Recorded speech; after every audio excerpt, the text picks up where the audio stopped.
Pregunta Juan Camilo. Sí. Buenas tardes, una consulta. Si tengo un trabajador con recomendaciones médicas e incurre en una justa causa de despido, ejemplo, hurto de un celular, quiere decir que no lo puedo despedir por justa causa, sino que tengo que esperar a que el Ministerio de Trabajo autorice el despido. Así es, Juan Camilo. Yo he tenido casos de personas que han cometido delitos. Tuve el caso de una pareja que cometió un delito de falsificar un documento al entrar al trabajo, y les cuento que eso se demoró como 1 año y medio, porque era una señora, y esa señora entró con un documento falsificado. Desafortunadamente, pues cuando se dieron cuenta ya han pasado como 3 meses. Cuando le fueron a hacer los descargos se dio cuenta, inmediatamente se incapacitó. No le podemos dar descargo, incapacitó un trabajo incapacitado, nunca le ponen descargos. Después, incapacitada, se embarazó, y eso les cuento que casi 2 años después, más de 1 año y medio, se le pudo terminar el contrato, porque inclusive uno de los requisitos que te van a exigir allá en el Ministerio de Trabajo cuando pidas la autorización es que les den los descargos. Y te imagínese, el día que fuimos a ver los descargos fue muy simpático, porque la señora, al mismo que pues, la tuvimos que coger el día que ingresó ya de incapacidad, del embarazo, pues, de licencia de maternidad y todo, inmediatamente pues obviamente le hicimos los descargos. Y dijimos, es que no, es que usted está incapacitada. Tenemos que decir, no, alguien pueda rinda los cargos y después no está la incapacidad. Obviamente se fue y se hizo incapacitar, pero el médico la incapacitó a partir del día siguiente, y por eso pudimos pues iniciar el trámite. Es un tema complejo, pero sí. ¿Qué ocurre en esos casos? Una salida es darle la licencia del 140, es costoso, da rabia, pues, pero obviamente una persona por la cual ya no hay confianza, y se pueden adelantar también todas las acciones tendientes a la denuncia penal. Y en ese caso, acuerden que la detención de más de 30 días, la suspensión del contrato, pero es decir, por la determinación, esa gente tiene que contar con el aval del inspector de trabajo. José Devia, si quiere hacer su pregunta. José, te Gracias. escuchamos. Sí. Gracias, doctor Porras. Una pregunta de la Federación de Cafeteros. Estamos en el proceso de inicio al retorno en oficina. Sin embargo, me quedó una inquietud porque en la resolución 777, en el artículo 5, mencionan que el retorno para personas que hayan recibido el esquema completo de vacunación. Con esto de que pues, se han tenido retrasos en la llegada de vacunas y la terminación de esquemas, pues tenemos un porcentaje de personas con esquema incompleto. Sin embargo, pues hemos considerado que todos ya pueden volver de manera progresiva, 2 días a la semana, pero me queda la duda, el concepto que está ahí en la resolución de esquema completo. ¿Usted qué opina en ese caso? Pues no sé, no, realmente usted tiene toda razón. La norma, y sí faltó aclarar que pues uno parte de la base que el esquema de vacunación es completo para todo el mundo. Pero sí, falta de previsión, no para todo el mundo es completo. Es decir, hasta que no esté completo, yo sí no obligaría a la persona a ir. Porque está ya esa disposición del artículo que usted menciona, y si puede arriesgado después pasa alguna cosa y ya le pueden involucrar una culpa patronal. No. Muchas gracias. Con mucho gusto. Pregunta N. Aguilón. ¿Qué hacer con la persona que está incapacitada, pero que se conoce que está trabajando de manera independiente, así como realizando actividades recreativas? Pues a ver, frente a ese abuso del derecho, salió una legislación que, pues esto es, pues uno puede ponerle una queja a la EPS, mandar las pruebas que tengan de esa circunstancia, y la EPS lo que hace es que llama a esta persona, tiene que llamar a descargos, es un debido proceso, y eso puede acabar en que no le paguen el auxilio de incapacidad. Pero laboralmente no hay medidas a tomar bajo esa circunstancia por una razón. Y la razón es que la persona en estado de incapacidad no está subordinada. De hecho, el Ministerio de Trabajo se pronunció ya incluso diciendo que una persona incapacitada puede pasar su recuperación donde quiera, no tiene que estar en su domicilio. O sea, el empleador cesa cualquier posibilidad de subordinar a esta persona o de controlarla. Como les digo, hay una posibilidad que es la de ponerle la queja a la EPS y suspender, eso acaba en que le suspenden el pago de la incapacidad, pero que eso configure una justa causa de terminación. ¿Qué pasa? Que también si la persona pues no se recupera como es, entonces esas pruebas hay que guardarlas porque obviamente hay una culpa de la persona en que no recupere su capacidad de trabajo. Pero en principio no veo que esa misma circunstancia sirva para terminar el contrato de trabajo con esta causa. Si ya no le da más incapacidad, ya se vería en la obligación de reintegrarse. El asunto es que esta norma que regula el tema se refiere a la posibilidad de que no le pague más el subsidio, más el criterio del médico para que diga que la persona esté o no incapacitada, ese no le puede tocar porque digamos que ese sí es potestativo de su criterio médico-científico, ¿cierto? Entonces es un tema complejo.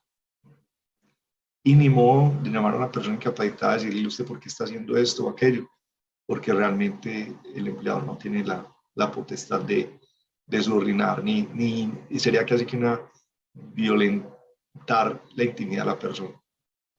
Muy complejo. Sí. Pregunta Marisa Díaz, ¿tampoco puedo despedir al trabajador que con recomendaciones médicas no cumple con las mismas recomendaciones? No, ahí sí, porque hay una falta grave que es no cumplir con los preceptos ordenados por el médico. Esa falta, y por el médico ocupacional y las medidas profilácticas y de seguridad en un trabajo. Esa falta está en varias disposiciones. Está en el literal A del artículo 62, está en el literal B del artículo 91 del decreto ley 295 del 94 y está también en las provisiones que tiene el trabajador. En ese sentido, lo que hay que hacer sí es pedir permiso. Sí se puede, pero hay que pedirle permiso al inspector y documentar muy claramente esos incumplimientos. Adicionalmente, es muy importante documentarlos, porque, insisto, cualquier agravamiento que tenga la salud del trabajador en unas circunstancias donde me dé su culpa, es muy importante que la empresa lo pueda acreditar, porque recuerden que una persona que tenga restricciones o una falta de capacidad laboral, la empresa está en la obligación de cuidarlo mucho. Cualquier agravamiento que tenga esta persona puede constituir después una fuente de culpa patronal y donde diga es que yo no me curé, yo me agravé en mi situación o perdí más capacidad de trabajo porque no me cuidaron. En ese sentido, la empresa debe cuidar mucho el tema. Entonces sí se puede, la respuesta sí se puede terminarlo con esta causa, documentando el incumplimiento, deben ser varios, llamando a descargos y haciendo la solicitud ante el inspector de trabajo. Gracias, Felipe. Con mucho gusto. Pregunta Guillermo Urrea. Gracias, pero si la persona no se quiere vacunar, ¿qué podemos hacer para reintegrarlo a pesar de haberle facilitado la vacuna como privado? Yo me arriesgaría. Si ya no es porque el esquema no lo han aplicado, pues porque no ha llegado, sino que la persona se niega, yo no puedo como empresa, y eso está clarísimo, obligar al empleado a vacunarse. Pero lo que yo sí tengo la obligación es de tener pues todo un protocolo de bioseguridad muy bien estructurado.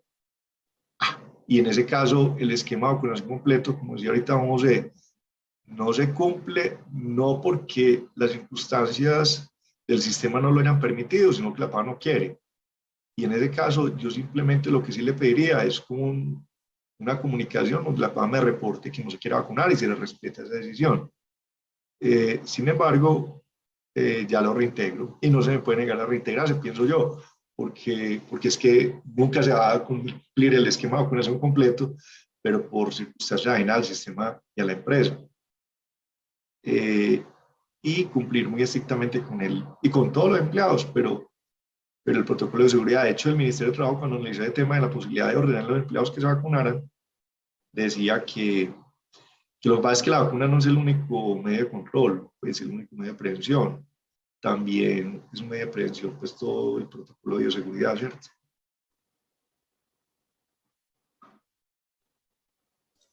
Pregunta Lady Osorio. Buenas tardes. Si una persona lleva más de 250 días incapacitada, ¿qué prestaciones se le deben pagar y sobre qué IBC? Qué pena, Gabriel. Antes de eso, que don Guillermo preguntó, yo sugiero que ustedes no hagan la carta, ni que yo les mande modelos. Simplemente diga a la persona que con sus palabras, ojalá de su puño y letra.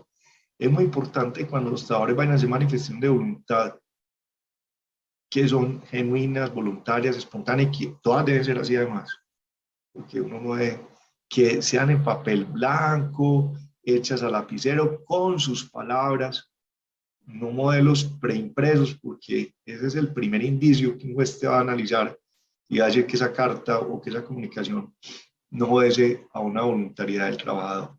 Entonces, don Guillermo, la propuesta que yo le hago es que usted hable con el trabajador y dígale, vea, por favor, yo necesito curarme en salud, pues yo le respeto su decisión, pero entiéndame a nosotros como empresa, por favor, déjeme aquí escrito que usted no se va a vacunar, no le diga de antemano que usted lo va a poner a trabajar porque enreda la cosa, no, dígale así, que le haga la carta donde quede claro que uno se va a vacunar, y cuando usted haga carta le digo, bueno, es que ha convocado para tal turno, ya, listo.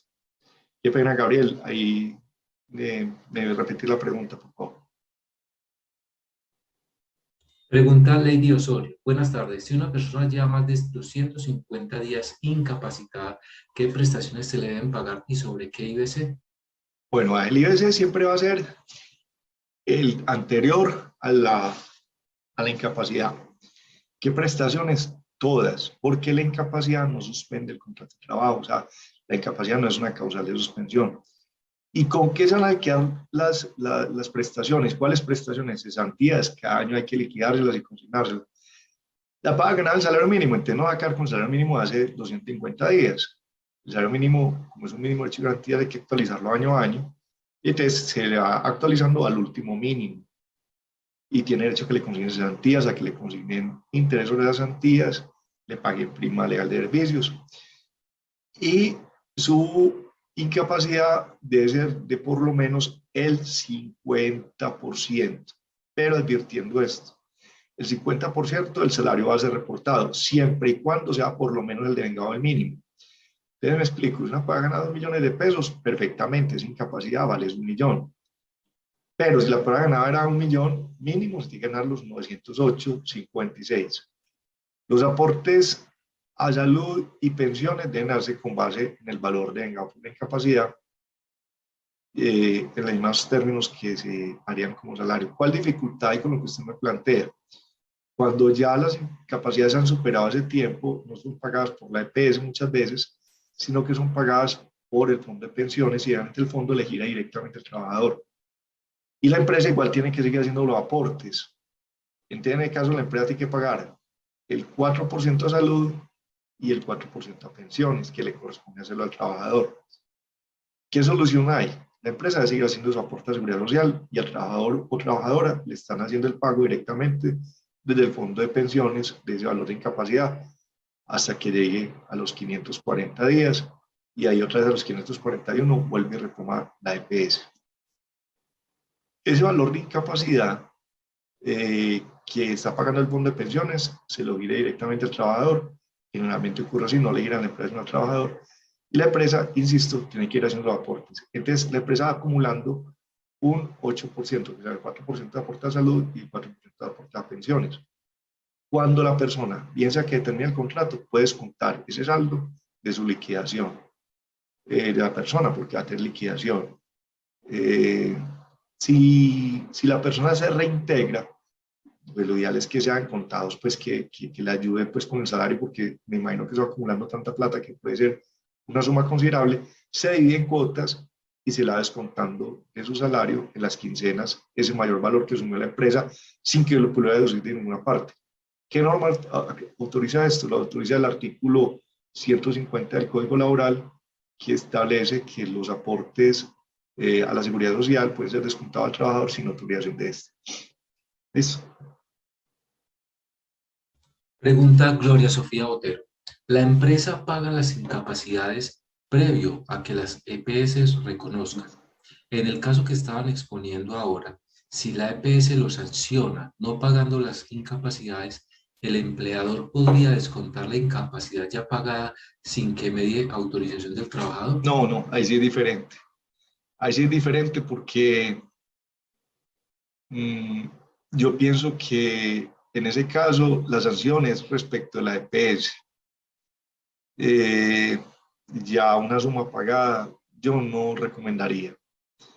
Que uno dirá es que después me la cruzo contra la liquidación. De hecho, les digo, la Corte Suprema en los planteamientos para allá de 2008 había dicho que cuando hay un crédito en contra del trabajador y a favor de la empresa, en la liquidación definitiva se ponen los cruces sin autorización incluso del trabajador. Yo no recomiendo eso, porque es que la consecuencia que puede tener una interpretación divergente, en el sentido en que fue una mala retención, es la sanción moratoria de un día de salario por cada día de retardo después de la persona retirada, que puede ir hasta por 24 meses.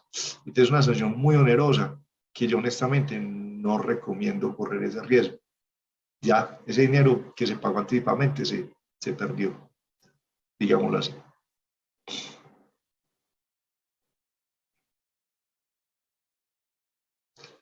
Y otro asunto, qué pena, otro asunto, es que yo pienso que las incapacidades que ya fueron reconocidas las debe reconocer la EPS. Eso solo opera en adelante cuando ya quede firme la sanción a la que yo les aludí ahora, pero en adelante, no sobre las que ya se pagaron y se reconocieron, o más bien sobre las que ya se reconocieron. Sería sobre las en adelante. Y pues un tema que es muy simpático porque es uno de EPS de todos los estilos, pero además son capaces de que les paguen la incapacidad a la EPS porque eso antes tenía un sistema de cruce que era el ideal. La empresa cruzaba contra la cotización las incapacidades generadas. Cuando ya resolvieron que no, que había que pagarle a la EPS y la EPS de pagar a la empresa, eso volvió que yo les digo que me ha tocado experiencia donde hay EPS, obviamente no puedo decir nombres, pero que no pagan incapacidades, no les pagan y no hay quien las cobre. Eso vuelve, no, es como dicho, eterno. Listo, Gabriel. Pregunta Claudia Bustamante. Buenas tardes. De los beneficios expuestos, ¿cuáles no son compatibles y cuál es el mecanismo para solicitarlo? Gracias. A ver, no son compatibles, por ejemplo, yo no puedo solicitar el auxilio por mujeres mayores de 28 años con el auxilio para trabajadores mayores de 28 años, que el uno es el 15 para las mujeres y el otro es el 10. Es decir, que como la mujer es de 28 y el otro es del 10, entonces sumo el 25. Esos no son compatibles. O el beneficio del plan de los entre 18 y 28 con alguno de los otros dos. Pero sí son compatibles esos beneficios. ¿Cuáles? El que se le da el 25% mínimo a quienes tengan vinculaciones de empleados de entre 18 y 28 años de marzo, adicionales a los cortes de marzo, de julio en adelante, con el beneficio tributario de primer empleo, más con el PAEF. Esos tres serían compatibles, ¿cierto? Si es el primer empleo y resulta que adicionalmente es adicional al de marzo y adicionalmente tiene el PAEF porque la empresa ha tenido reducción en sus ingresos, pueden perfectamente todos coexistir. Entonces esos serían compatibles. De hecho, se había dicho que en el proyecto de ley se iba a prohibir que ese beneficio tributario de la 115 VT por primer empleo no fuera compatible con el PAEF, pero yo viendo la redacción de la norma, sí quedó compatible. Porque dicen que no pueden concurrir con beneficios no tributarios. Y o sea que son esos otros que les acabo de mencionar, pero que a su vez son excluyentes, porque es que el joven que está entre 18 y 28 años, sea hombre o mujer, pues obviamente date un beneficio del 25, no va a estar en el de mujeres de 28, que es del 15. Y entonces lo que está diciendo no va a decir que después de descontar es un 40, o es el uno o es el otro. Pero a su vez, por la denominación, están excluidos entre ellos. No sé si me expliqué bien. Nos diga la persona si le quedó claro. Claudio Bustamante. Claudio, ¿sí te quedó Y claro? ¿Quién preguntó ahorita? El del beneficio. Doctora Ortega, qué pena, estaba Sí. muteada. Sí, me quedó claro. Muchas gracias Bueno, por la explicación. con mucho gusto. bueno, y no tenemos más preguntas. Si alguien desea hacer Perfecto, una si pregunta alguien verbal, tiene alguna pregunta, que abrimos los micrófonos y bueno, mejor sustancioso así, concreto y contundente. Doctor Oliverio, cuéntenos usted a ver que usted es el profesor de nosotros acá, ¿qué tiene para decirnos? A mí me parece, Felipe, que todo está muy claro. Aquí he tomado atenta nota, como de todas maneras ya habíamos recibido envíos de respuestas laborales sobre algunos de estos temas. Creo yo que ya habíamos tenido oportunidad de aclararlos contigo algunos de ellos. De modo que en este momento ni me sobra ni me falta. Muy bien, Sí. gracias. disculpe una pregunta de parte de Lady Osorio. Si la persona que lleva más de 250 días incapacitadas gana el mínimo, ¿se le pagarían las prestaciones sobre el mínimo actualizado del año en curso? Sí, señor, con el mínimo de cada año. Y digamos que con el mínimo del año pasado, las del año pasado, con el mínimo de este año, las de este año. Si por alguna razón no le han pagado las prestaciones, no le han consignado las cesantías, no le han pagado las primas, de ese ya con el mínimo de este año. Porque ese es un derecho que es vital y móvil, el mínimo legal, y en ese sentido sí tiene que actualizarse cada año al momento del pago. Lo otro que queda claro es que a nuestras personas incapacitadas no se les pueden dar vacaciones o por obvias razones, porque la persona está en capacidad de descansar, porque está enferma. Y vacaciones en dinero, hombre, a veces porque viven situaciones económicas muy difíciles, me han dicho, las podemos dar, pues no al ortodoxo, y acuérdense que el Ministerio de Trabajo acude a una norma que es para 1958 incluso, que dice que las vacaciones compensadas en dinero solo se pueden dar y se entiende que ese pago solo es efectivo si simultáneamente la persona se la descontara en tiempo. Es una norma muy vieja, pero sigue vigente. El riesgo que corre es que si el trabajador, pues que sería muy mala gente que lo hiciera, pues lo puede hacer, diga, no reconozco este pago de vacaciones en dinero porque me las dieron y quiero salir a descansar, el empleador tendría que volver a hacer el mismo pago. O sea, tendría que volver a reconocer ese dinero, como ocurre también cuando las cesantías se liquidan sin que den las justas causas legales para hacerlas. Entonces esta persona todo se le debe pagar con el mínimo actualizado de este año. Si por alguna razón no se han liquidado las prestaciones de los años anteriores, les recomiendo que lo hagan urgente, rápido, consignen el fondo de cesantía lo que estén debiendo los años anteriores y todo sobre el mínimo de este año, porque estaría en curso una moratoria. Listo. Y Gary, ¿para ahí preguntó alguien más? Sí, pregunta J. Forero.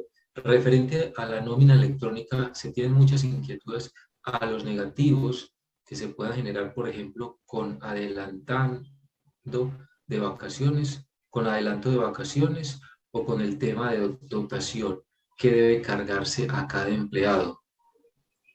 Bueno, lo primero que hay que decir es que recuerden que hay campos obligatorios y campos opcionales. Esos temas que eran que reportar el valor de la dotación es un campo opcional, eso lo estamos viendo. Recuerden que no es obligatorio reportar esa información. Lo de las vacaciones sí es complejo porque realmente eso tiene incidencia en el pago de los aportes a la seguridad social. Yo prefiero que el caso específico lo analicemos ya en privado y me hagan llegar el tema y lo veamos qué manejo le damos, porque el tema sí es complejo, el de las vacaciones. Pues recuerden que ya no es obligatorio reportar la norma electrónica, hora inicio, fecha inicio de horas extras, hora fin, fecha fin de horas extras. No es obligatorio reportar el valor de la dotación, no es obligatorio reportar el valor de los medios que se le den al trabajador para prestar el servicio, de las herramientas de trabajo, que había unos campos para esos conceptos, pero recuerden lo que les explicaba, que hay que ver si ese concepto está dentro de la programación como obligatorio o facultativo. Eso va con unos códigos 01, 11 y según esos códigos es obligatorio o facultativo. Estos que les acabo de mencionar son facultativos, de manera que sí están ahí, pero no es obligatorio reportarlos. Y yo recomendaría que no estén reportando eso, porque por ahora no es conveniente llegar a ese detalle de información.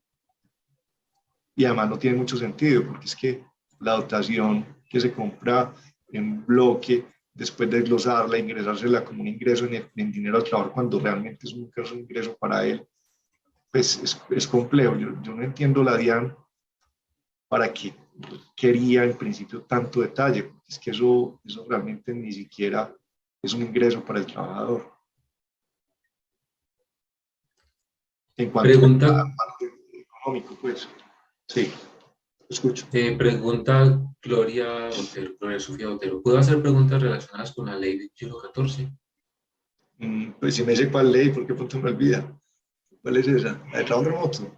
Hola, ¿me escuchan? Sí, claro, Gloria, cuéntanos. Buenas tardes. La de la licencia de paternidad y la licencia parental Claro. compartida. Bueno, Claro. en esa ley dice que no puede anotar por la licencia parental compartida a los padres que han sido condenados en los últimos 5 años por delitos contemplados contra la libertad e integridad y bueno, y así sucesivamente, ¿cierto? ¿A quién le corresponde hacer esa revisión en las bases de datos si un papá tiene una demanda por inasistencia alimentaria, una medida de restricción? ¿A la EPS o a la empresa? No, pues a ver, yo le digo, eso está pendiente de reglamentación. Esa ley también establece que ese tema será reglamentado. Todavía no ha sido reglamentado. Recuerden también que para que se dé esa procedencia de la licencia parental compartida, el médico debe dar un aval donde además los padres estén de acuerdo.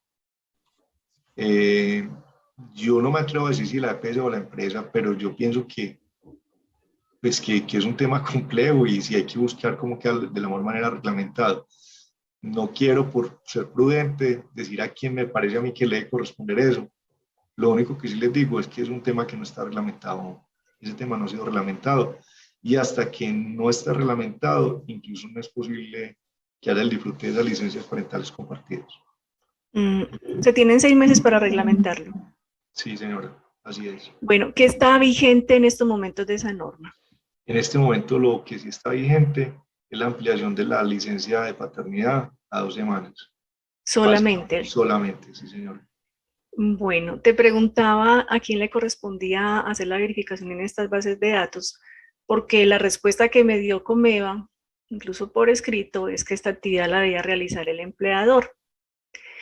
Y adicional a eso, me decía Comeva, no es que si el señor tiene una sanción, usted ni siquiera me debe solicitar la transcripción, con lo cual no estoy de acuerdo porque la empresa no es una entidad de seguridad social que tenga la responsabilidad de hacer el reconocimiento de las prestaciones económicas, ¿cierto? Entonces, considero que debe ser la EPS la que haga la validación. Bueno. Es un tema que tiene que quedar en la reglamentación, pues y ahí va a venir, pues eso va a ser una papa caliente, una pelota que el gobierno es el que tiene que definir cómo va a quedar. Lo que pasa es que la empresa ahí, imagínense, de echarle más carga a la empresa, qué base de datos va a consultar uno. Además, si el trabajador ya cuenta con el aval del médico, ¿con qué cara llega uno a negarle como empresa ese tema? Ellos antes de dar el aval del médico deben verificar eso, ¿cierto? Porque es que recuerden que esa licencia parental compartida debe tener visto bueno del médico, ¿cierto? Sí. Te pregunto una cosa. Sí. Y en caso de la flexible, si existe, o sea, en la mañana está disfrutando de la licencia eso va a ser un complique y en la tarde va a laborar y presenta un accidente laboral, ¿cuál primaría? ¿La prestación económica por accidente laboral o por prima la licencia parental? Viene el problema, es que ambas son al 100%, Al 100%, sí. pero el origen es el que va a determinar ahí, ¿cierto? Entonces yo pensaría que si se presenta un evento de un accidente laboral, ya se tendría que, entre comillas, suspender la licencia y entrar a operar la incapacidad. Pero es un tema muy interesante, complejo, y que también esperemos que la reglamentación van a sacar, porque hasta también no se reglamente el tema, esas licencias flexibles intercaladas no se pueden otorgar todavía. O sea que en estos momentos uno como empleador sería un desgaste hacer un análisis de esto y lo más recomendable es esperar esta reglamentación y solamente saber que lo que está rigiendo son las 2 semanas de licencia de paternidad, el resto todo está en espera. Sí, señora, porque está sobre todo la reglamentación que expide el gobierno. Listo, muchísimas gracias. Con mucho gusto. Pregunta Cristian Ruiz. Para ajustes de horas extras, ¿cuándo es de retomar el colaborador? Es decir, una devolución, ¿cómo se reporta el porcentaje y si la cantidad y valor se reporta negativo? Para los casos de los festivos con compensatorio, no está en el anexo técnico, ¿cómo se reporta? No, en esos casos lo que hay que hacer es corregir la nómina con el CUNE correspondiente. Recuerden que el CUNE es ese código que se le asigna a cada nómina por cada trabajador y a cada nómina específica de cada mes. Entonces ese algoritmo que es único para esa nómina, ese trabajador de ese mes, se tiene que volver a él y corregirlo. Entonces no es que en la nómina, o sea, primero se corrige ese y en la nómina subsiguiente se tendrá que hacer el ajuste económico propiamente. Pero si por alguna razón hubo un mayor pago que no se debe haber hecho, hay que corregirlo en ese CUNE y hay que hacer una nota de ajuste de ese CUNE y eso significa básicamente en una nueva nómina electrónica para ese evento específico. Entonces, esa es la forma de hacerlo. Hay que devolverse con el CUNE y hacer una modificación de ese CUNE, de ese soporte de pago con ese CUNE que es el que lo identifica. Pregunta Lady Osorio. Una empresa que realiza los pagos a sus empleados en efectivo debe reportar nómina electrónica. Siempre y cuando esa empresa, pues vienen dos problemas. El primero es que la nómina electrónica es obligatoria para todas las empresas o todas las personas que declaren renta y en consecuencia busquen la deducción del gasto laboral. Si la empresa, como es lo lógico, busque la deducción del gasto laboral, está obligada a tener nómina electrónica. Y lo segundo es que con la ley de bancarización solo operan las deducciones de los pagos que se hagan mediante el sistema financiero. En ese orden de ideas, sí está obligada nómina electrónica, pero no podría hacer la deducción del gasto laboral porque ese pago no lo estaría haciendo a través del sistema financiero, de acuerdo con la ley de bancarización. Pregunta Juan Camilo. ¿Esas 2 semanas de la licencia de paternidad incluyen los sábados si la empresa trabaja en ese día o solo es de lunes a viernes? Porque las EPS pagan solo de lunes a viernes, el sábado lo asume el empleador. Desde que quedamos, llegan 14 días, ¿cierto? Y 14 días hábiles. El sábado en principio es hábil. Ahí viene. Pues si la EPS no reconoce el sábado, no estaría el sábado. Sí estaría el sábado. La verdad, y sí, hasta allá llego con la posibilidad de respuesta. No sé si Oliverio me puede rescatar acá o quién, porque acuerden que para mí la semana eran hasta más de 7 días. Pues las mías son de más 7 días. Entonces. Sí, Felipe, pero quedamos muy agradecidos contigo porque nos enviaste la canción de Armando Manzanero muy oportunamente. Sí. No, yo estoy de acuerdo con tu interpretación, estoy de acuerdo con tu interpretación, Felipe, pero quería hacer una acotación. Hablando de licencias remuneradas, como aquí se da, en este país de locos, se da de todo, ya cursa en el Congreso un proyecto de ley de licencia remunerada de 2 días por cuenta de la empresa por la muerte de mascotas. No. De modo que preparémonos de ahí para adelante todo lo que puede pasar. No, imagínense, y está bien, yo tengo un perro y lo adoro, yo lo quiero mucho, pero soy consciente que es una mascota, pues y seguramente el día que fallezca me dará muy duro, como ya me ha dado duro que se mueran otras mascotas, pero de ahí a que la empresa le pongan esa carga, es que la empresa no aguanta más, imagínense, día de la familia, días de luto, más licencias de paternidad, reducción de jornada, o sea, realmente tenemos que legislar para, pues, en mi criterio muy personal, y respetando jurídicamente pues, lo que ordena el Congreso y el gobierno en su poder. Pero hay que legislar para un país que es como el nuestro. Es que nosotros no estamos en Suecia, ni en Dinamarca, ni por allá en los países ricos, pues que pueden tomarse todos estos privilegios y mucho más porque tienen plata. Nosotros somos un país medio acomodadito, más bien pobre, y como todos los que estamos en la discusión nos toca trabajar y trabajar mucho. Como decía por ahí, uno de estos, la única forma que yo conozco de salir de la pobreza es trabajar. No, yo no conozco otra. Sí. Muy bien, Gabriel. Pregunta John Weiner Soarte. ¿Puede el empleador solicitar la devolución de la dotación con logos a los empleados según el Ministerio de Trabajo? ¿Qué sucede si el empleador se niega a devolverla? El empleado. A ver, ahí hay un tema complejo. Eso existe una reglamentación específica para el tema de los vigilantes. La vez pasada el Ministerio de Trabajo, haciendo uso de esa disposición que opera para los vigilantes, dijo que en cualquier caso. Eso es complejo porque además el Ministerio, como digamos, muy diplomático, dijo, esta reglamentación sirve para que el empleador y el trabajador se pongan de acuerdo en la devolución de la dotación. En el caso de los vigilantes sí es contundente y claro. Acá la reglamentación, insisto, es para los vigilantes, pero el Ministerio de Trabajo hizo uso de ese artículo, de ese decreto, para decir que eso facultaba pues, a las demás empresas, lo cual no es del todo exacto. Si el trabajador se niega, la verdad sea dicha desde el punto de vista estrictamente jurídico, desde que usted entregó la dotación, ya eso hace parte del patrimonio del trabajador y él no tiene legalmente hablando por qué devolverlo. Yo lo que le recomiendo en los casos es llegar a unos incentivos de buena comunicación y no sé pues, si alguna vez un bono o algo para que las personas lo devuelvan. Pues yo entiendo también el tema de seguridad que hay alrededor de la no devolución de esas dotaciones.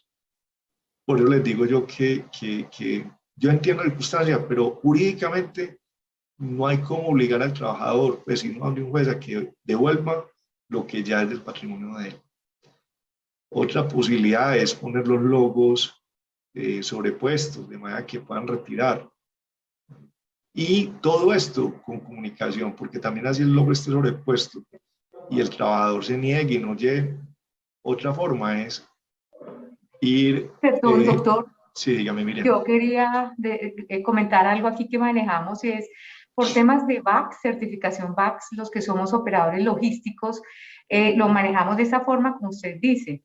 Las prendas son de él, entonces lo que buscamos es que los logos estén de pronto en los bolsillos de la camisa y demás, porque por temas de VAX, certificación VAX y OEA nos piden actas de destrucción de los logos. Entonces, lo que hemos hecho es colocar el logo en el bolsillo de la camisa y le solicitamos que nos devuelva el logo, lo quite y las prendas se quedan, el pantalón pues que no tenga nada, las botas son de él, pero es más de esa manera que lo hemos logrado manejar para evitar, como usted dice, quitarle las prendas que son de ellos y ya hace parte pues como de un derecho adquirido que tiene por trabajar en pues el tiempo que es reglamentario. Gracias, qué pena la... No, excelente la participación, Miriam, muy agradecido. Y es así como usted dice.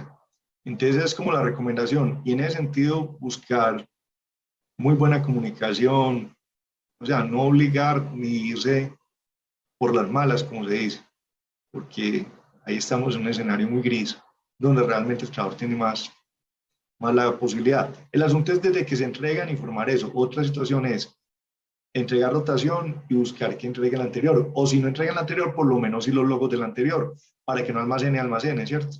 Y la solución que dice Miriam que encuentra en la empresa ya me parece la mejor. Es un logo sobreexpuesto, puede ser con velcro, ya que se retire fácil, y la persona queda con con su prenda, pero sin los lobos. Pregunta Jamie Duque. Buenas tardes. ¿La licencia de paternidad en este momento la están reconociendo por 14 días calendario? Sí, son 14 días calendario. No son hábiles, sino calendario. Entonces, en ese orden de ideas, el sábado sería como un operante, y que hagan en cuenta que son 14 días calendario, no son hábiles, es un calendario. Bueno, ya no tenemos más preguntas. Si alguien desea hacerla. Sí, escucho. Frente al tema de las licencias de paternidad, uno como empleador no siempre tiene conocimiento de cuántos días le van a reconocer, ya que van a ser proporcionales al periodo de gestación de la madre, ¿cierto? Sí. Yo perfectamente puedo decirle al trabajador que debe esperar en hacer ese disfrute hasta tanto tengamos la licencia de paternidad transcrita. Yo pienso que sí, porque de hecho hubo dos cambios muy importantes con esta nueva ley. Lo primero es que anteriormente, si la persona, el padre no había cotizado las 36 semanas, perdía el derecho a la licencia. Ya no, ya es proporcional. Y desde antes también se había establecido que no era con el puerperio. El puerperio era el primer periodo inicial, pues, o el periodo inicial del nacimiento del bebé y los primeros días de la maternidad. No, esta licencia de paternidad se puede tomar en cualquier tiempo. Entonces, en ese orden de ideas no me parece que sea abuso, pues, o exageración pedir que se espera hasta que ya esté transcrito. Otra alternativa viable podría ser que el trabajador, si las quiere disfrutar sin que todavía se tenga transcrita, me firme a una autorización de descuento por nómina en caso de que la EPS no la reconozca o reconozca menos días de los que disfrutó. No, yo pensaría que no complicado. A mí no me gustan notarios de descuento, Gloria, porque eso puede ser muy sensible. Yo lo que haría sería esto, más que un notarios de descuento, es decirle que que haga una carta donde diga que si la EPS le reconoce solo menos días, los días adicionales que usted otorgó los tome como una licencia no remunerada, y cuando llegue la transcripción te haga otra carta. Pero el problema es que ya los tomó. Claro. No, yo no, la verdad, no lo veo posible. ¿Sí? A mí los notarios de descuento no me gustan porque mírame que significaría que él fuera a prestar el servicio en que le pagaras. No me parece. Bueno, y o sea, uno de los objetivos de la licencia de paternidad es que el padre pueda estar acompañando a la madre y al bebé esos primeros días luego del nacimiento. Como te dije, eso ya está y hay revaluado. EPS. Pues bueno, al porque, principio o sea, sí era así, pero ya no era, pues ya no. Ya no. ¿En qué parte de la norma revaluó pues, eso? Desde hace tiempos, desde antes de esta ley, había salido que no era necesario que fuera el puerperio. Me ha dicho, no es que la ley diga, no es al inicio, pero no puso la condición que fuera el puerperio. Puerperio son los primeros días. No lo condicionó. Bueno, pero ellos aún pues siguen insistiendo de que es primordial pues para ellos estar esos primeros días, y hay EPS como Sanitas que tarda 15 días hábiles en hacer una transcripción. Entonces, por otro lado, también uno en la pila reporta las novedades correspondientes al respectivo periodo, ¿cierto? Yo en la pila de septiembre no ha reportado una novedad de febrero, ¿cierto?